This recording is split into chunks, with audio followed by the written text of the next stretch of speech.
शांति, ओम शांति, ओम शांति। आज है 6 दिसंबर 2020। शिव बाबा की अव्यक्त मुरली। याद, पवित्रता और सच्ची सेवाधारी की 3 रेखाएं। आज सर्वस्नेही विश्व सेवाधारी बाप अपने सदा सेवाधारी बच्चों से मिलने आए हैं।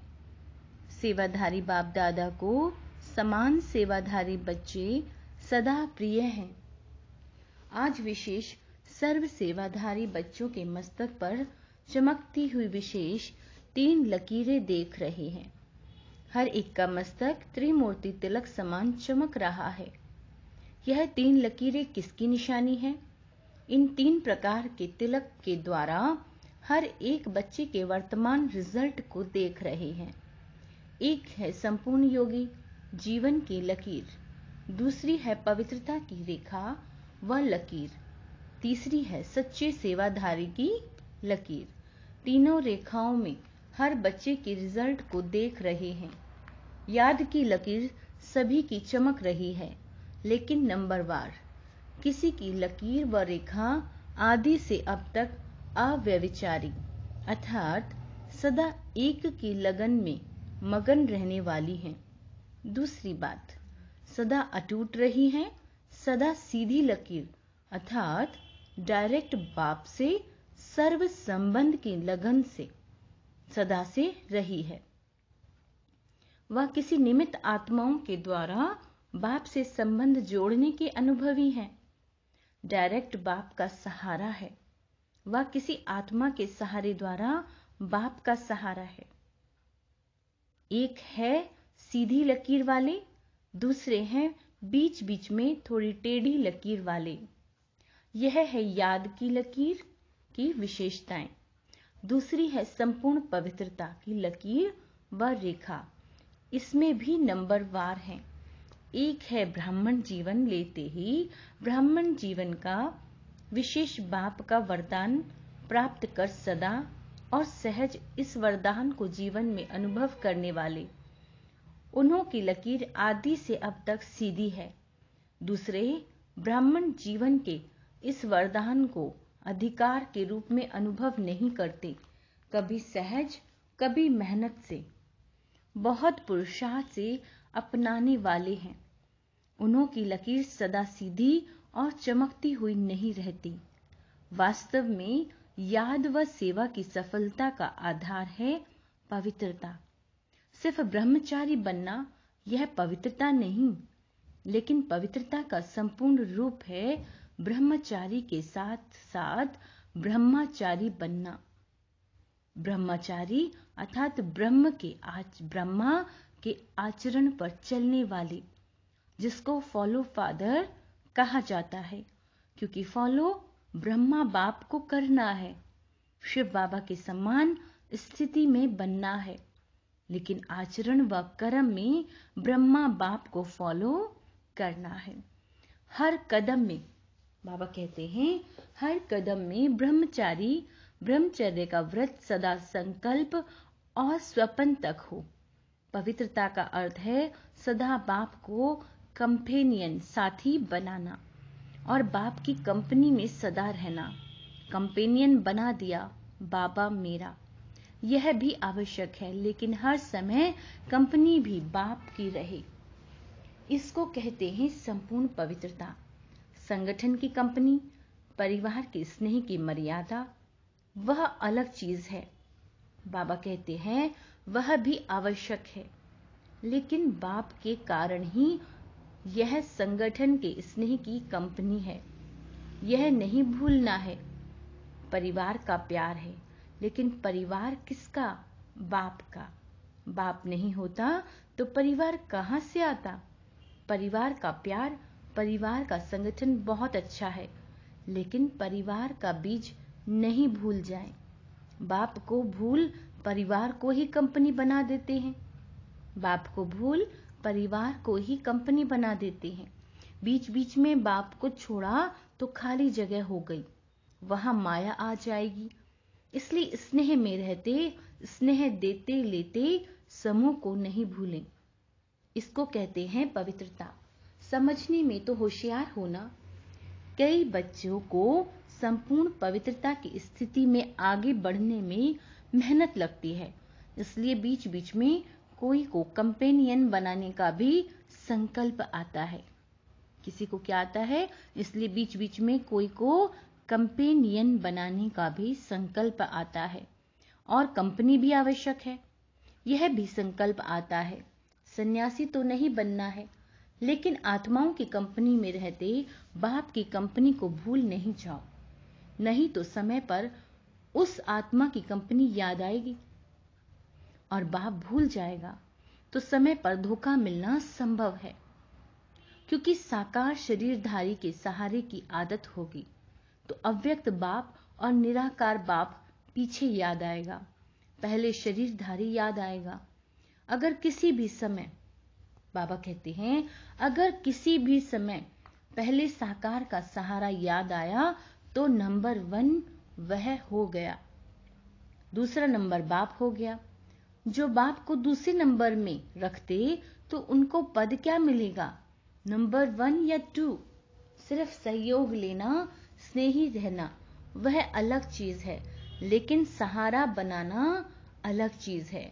यह बहुत गुह्य बात है, इसको यथार्थ रीति से जानना पड़े। कोई कोई संगठन में स्नेही बनने के बजाय न्यारे भी बन जाते हैं। क्या कहा बाबा ने? बाबा ने कहा कोई कोई संगठन में स्नेही बनने के बजाय न्यारे भी बन जाते हैं। डरते हैं ना, मालूम फंस जाए, इससे तो दूर रहना ठीक है। लेकिन नहीं, 21 जन्म भी प्रवृत्ति में परिवार में रहना है ना, तो अगर डर के कारण किनारा कर लेते, न्यारा बन जाते, तो वह कर्म सन्यासी के संस्कार हो जाते हैं। कर्म योगी बनना है। क्या कहा बाबा ने? कर्म योगी बनना है, कर्म सन्यासी नहीं। संगठन में रहना है, स्नेही बनना है, लेकिन बुद्धि का सहारा एक बाप हो, दूसरा ना कोई। बुद्धि को कोई आत्मा का साथ व गुण, कोई विशेषता आकर्षित नहीं करे, इसको कहते हैं पवित्रता। पवित्रता में मेहनत लगती है। इससे सिद्ध होता है वरदाता बाप से जन्म का वरदान नहीं लिया है। वरदान में मेहनत नहीं होती। हर ब्राह्मण आत्मा को ब्राह्मण जन्म का पहला वरदान पवित्र भव, योगी भव का मिला हुआ है। तो अपने से पूछो, बाबा ने कहा अपने से पूछो, पवित्रता के वरदानी हो या मेहनत से पवित्रता को अपनाने वाले हो। यह याद रखो कि हमारा ब्राह्मण जन्म है, सिर्फ जीवन परिवर्तन नहीं, लेकिन ब्राह्मण जन्म के आधार पर जीवन का परिवर्तन है। जन्म के संस्कार बहुत सहज और स्वतः होते हैं। आपस में भी कहते हो ना, मेरे जन्म से ही ऐसे संस्कार हैं। ब्राह्मण जन्म का संस्कार है ही योगी भव, पवित्र भव। वरदान भी है, निजी संस्कार भी है। जीवन में 2 चीजें ही आवश्यक है, एक है कंपेनियन, दूसरी है कंपनी। इसलिए पहली है कंपेनियन, दूसरी है कंपनी। बाबा कहते हैं इसलिए त्रिकालदर्शी बाप सभी की आवश्यकताओं को जान कंपेनियन भी बढ़िया, कंपनी भी बढ़िया देते हैं। विशेष डबल विदेशी बच्चों को दोनों चाहिए। इसलिए बाप दादा ने ब्राह्मण जन्म होते ही कंपेनियन का अनुभव करा लिया, सुहागिन बना दिया। जन्मते ही कंपेनियन मिल गया ना, कंपेनियन मिल गया है, वह ढूंढ रहे हो। बाबा कहते हैं तो पवित्रता निजी संस्कार के रूप में अनुभव करना, इसको कहते हैं श्रेष्ठ लकीर अथवा श्रेष्ठ रेखा वाले फाउंडेशन पक्का है ना। बाबा कहते हैं तीसरी लकीर है सच्चे सेवाधारी की। वह सेवाधारी की लकीर भी सभी के मस्तक पर है, सभी के मस्तक पर है। सेवा के बिना भी रह नहीं सकते। सेवा ब्राह्मण जीवन को सदा निर्विघ्न बनाने का साधन भी है। बाबा कहते हैं फिर सेवा में ही विघ्नों का पेपर भी ज्यादा आता है।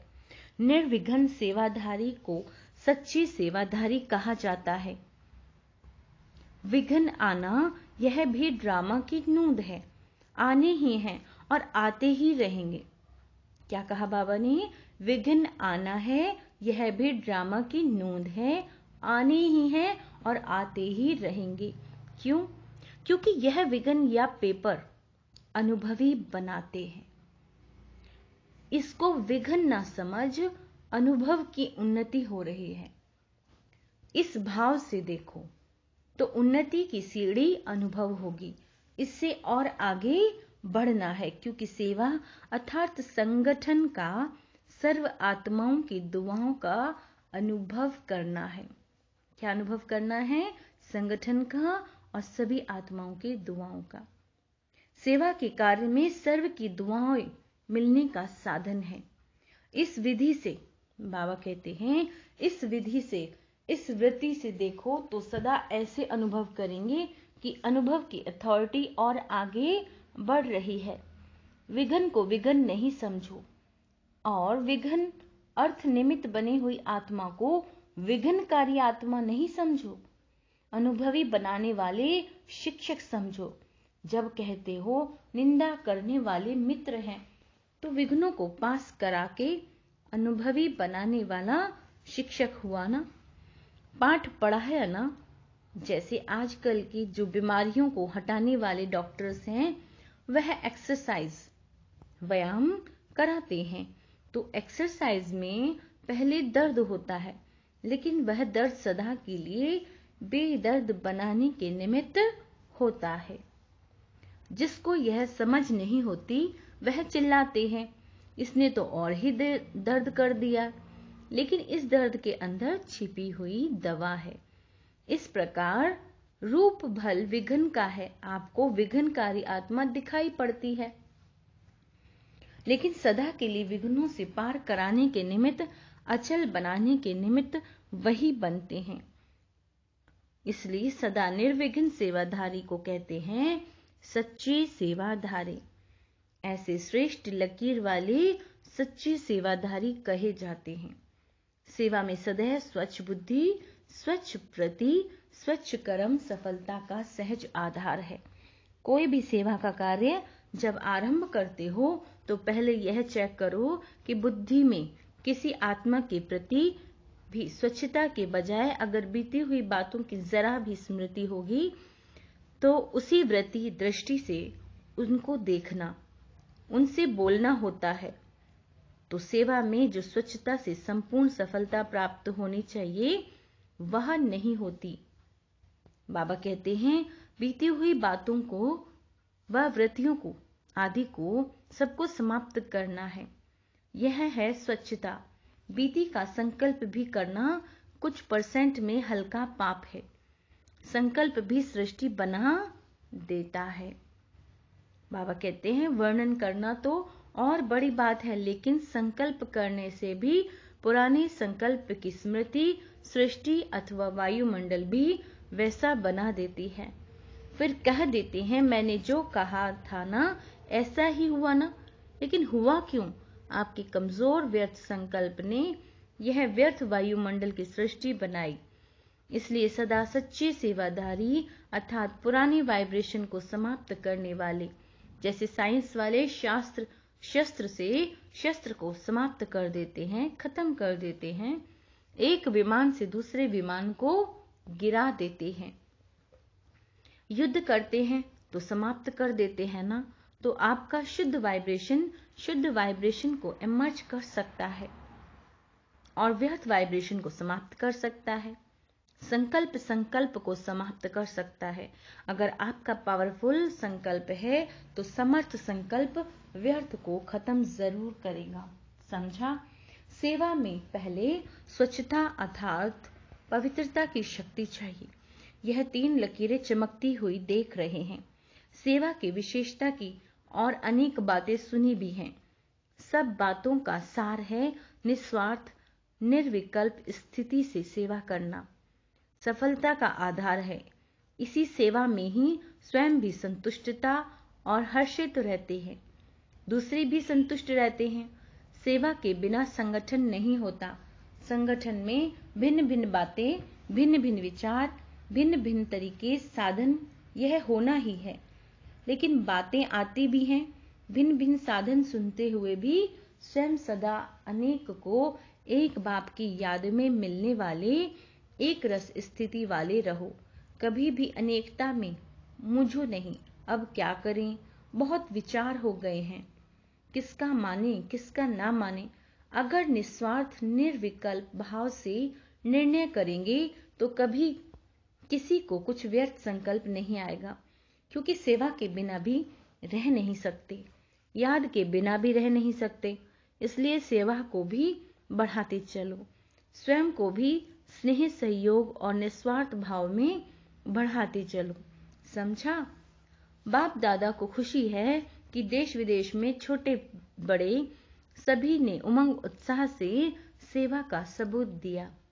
विदेश की सेवा का भी सफलतापूर्वक कार्य संपन्न हुआ और देश में भी सभी के सहयोग से सेवा कार्य संपन्न हुए, सफल हुए। बाप दादा बच्चों के सेवा की लगन को देख हर्षित होते हैं। सभी का लक्ष्य है बाप को प्रत्यक्ष करने का।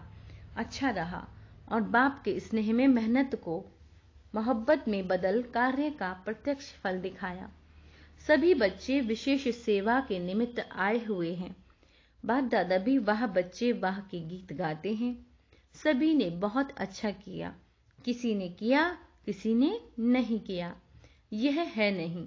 चाहे छोटा स्थान व बड़े स्थान है, लेकिन छोटे स्थान वालों ने भी कम नहीं किया। इसलिए सर्व की श्रेष्ठ भावनाओं और श्रेष्ठ कामनाओं से कार्य अच्छे रहे और सदा अच्छे रहेंगे। समय भी खूब लगाया, संकल्प भी खूब लगाए।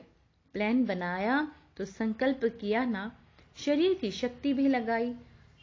बाबा कहते हैं धन की शक्ति भी लगाई, संगठन की शक्ति भी लगाई। सर्व शक्तियों की आहुतियों से सेवा का यज्ञ दोनों तरफ, देश और विदेश, सफल हुआ। बहुत अच्छा कार्य रहा। ठीक किया व नहीं किया, यह क्वेश्चन ही नहीं। सदा ठीक रहा और सदा ठीक रहेगा। चाहे मल्टी मिलियन पीस का कार्य किया, चाहे गोल्डन जुबली का कार्य किया, दोनों ही कार्य सुंदर रहे। जिस विधि से किया वह विधि भी ठीक है। बाबा कहते हैं कहाँ कहाँ चीज की वैल्यू बढ़ाने के लिए पर्दे के अंदर वह चीज रखी जाती है। पर्दा और ही वैल्यू को बढ़ा देता है और जिज्ञासा उत्पन्न होती है कि देखें क्या है पर्दे के अंदर, तो जरूर कुछ होगा। लेकिन यही पर्दा प्रत्यक्षता का पर्दा बन जाएगा। अभी धरनी बना ली है, धरनी में जब बीज डाला जाता है तो अंदर छिपा हुआ डाला जाता है। बीज को बाहर नहीं रखते, अंदर छिपा कर रखते हैं और फल व वृक्ष गुप्त बीज का ही स्वरूप प्रत्यक्ष होता है। तो अब बीज डाला, वृक्ष बाहर स्टेज पर स्वतः ही आता जाएगा। खुशी में नाच रही हो ना, वाह बाबा तो कहते हो, लेकिन वह सेवा भी कहते हो। अच्छा, समाचार तो सब बाप दादा ने सुन लिया। इस सेवा से जो देश विदेश के संगठन से वर्ग की सेवा हुई, यह चारों ओर एक ही समय एक ही आवाज बुलंद होने या फैलने का साधन अच्छा है। आगे भी जो भी प्रोग्राम करो, लेकिन एक ही समय देश विदेश में चारों ओर एक ही प्रकार की सेवा कर, फिर सेवा का फल स्वरूप मधुबन में संगठित रूप में हो। चारों ओर एक लहर होने के कारण सब में उमंग उत्साह भी रहता है। बाबा कहते हैं और चारों ओर की रूहानी रेस होती है कि हम और ज्यादा से ज्यादा सेवा का सबूत दें। तो इस उमंग से चारों ओर नाम बुलंद हो जाता है। इसलिए किसी भी वर्ग का बनाओ, लेकिन चारों ओर सारा वर्ष एक ही रूप रेखा की सेवा की तरफ अटेंशन हो। तो उन आत्माओं को भी बाबा कहते हैं, तो उन आत्माओं को भी चारों ओर का संगठन देख उमंग आता है, आगे बढ़ने का चांस मिलता है। इस विधि से प्लान बनाते बढ़ते चलो। पहले अपनी अपनी एरिया में उन वर्ग की सेवा कर छोटे छोटे संगठन के रूप में प्रोग्राम करते रहो और उस संगठन से फिर जो विशेष आत्माएं हों उनको इस बड़े संगठन के लिए तैयार करो। लेकिन हर सेंटर या आसपास के मिलकर करो, क्योंकि कई यहाँ तक नहीं पहुंच सकते। बाबा कहते हैं कई यहाँ तक नहीं पहुंच सकते, तो वहां पर भी संगठन का जो प्रोग्राम होता है उससे भी उन्हों का लाभ होता है। तो पहले छोटे छोटे स्नेह मिलन करो, फिर जोन को मिलाकर संगठन करो, फिर मधुबन का बड़ा संगठन हो। तो पहले से ही अनुभवी बन करके फिर यहाँ तक भी आएंगे। बाबा कहते हैं लेकिन देश विदेश में एक ही टॉपिक हो और एक ही वर्ग के हों। ऐसे भी टॉपिक होते हैं जिसमें 2-4 वर्ग भी मिल सकते हैं। टॉपिक विशाल है तो 2-3 वर्ग के भी उसी टॉपिक बीच में आ सकते हैं। तो अभी देश विदेश में धर्म सत्ता, राज्य सत्ता और साइंस की सत्ता तीनों को के सैंपल्स तैयार करो। अच्छा, सर्व पवित्रता के वरदान के अधिकारी आत्माओं को सदा एक रस निरंतर योगी जीवन के अनुभवी आत्माओं को सदा हर संकल्प हर समय श्रेष्ठ सेवाधारी बनने वाली श्रेष्ठ आत्माओं को विश्व स्नेही विश्व सेवाधारी बाप दादा का याद प्यार और नमस्ते। हम रूहानी बच्चों की रूहानी माता पिता बाप दादा को याद प्यार गुड मॉर्निंग और नमस्ते। वरदान कंबाइंड स्वरूप की स्मृति द्वारा अभूल बनने वाले निरंतर योगी भव। जो बच्चे स्वयं को बाप के साथ कंबाइंड अनुभव करते हैं उन्हें निरंतर योगी भव का वरदान स्वतः मिल जाता है, क्योंकि वो जहां भी रहते हैं मिलन मेला होता रहता है। उन्हें कोई कितना भी भुलाने की कोशिश करे, क्योंकि लेकिन वे अभुल होते हैं। ऐसे अभुल बच्चे जो बाप को अति प्यारे हैं वही निरंतर योगी हैं, क्योंकि प्यार की निशानी है स्वतः याद। उनके संकल्प रूपी नाखून को भी माया हिला नहीं सकती। स्लोगन, कारण सुनाने के बजाय उसका निवारण करो तो दुआओं के अधिकारी बन जाएंगे। क्या कहा बाबा ने? कारण सुनाने के बजाय उसका निवारण करो तो दुआओं के अधिकारी बन जाएंगे। अच्छा, ओम शांति।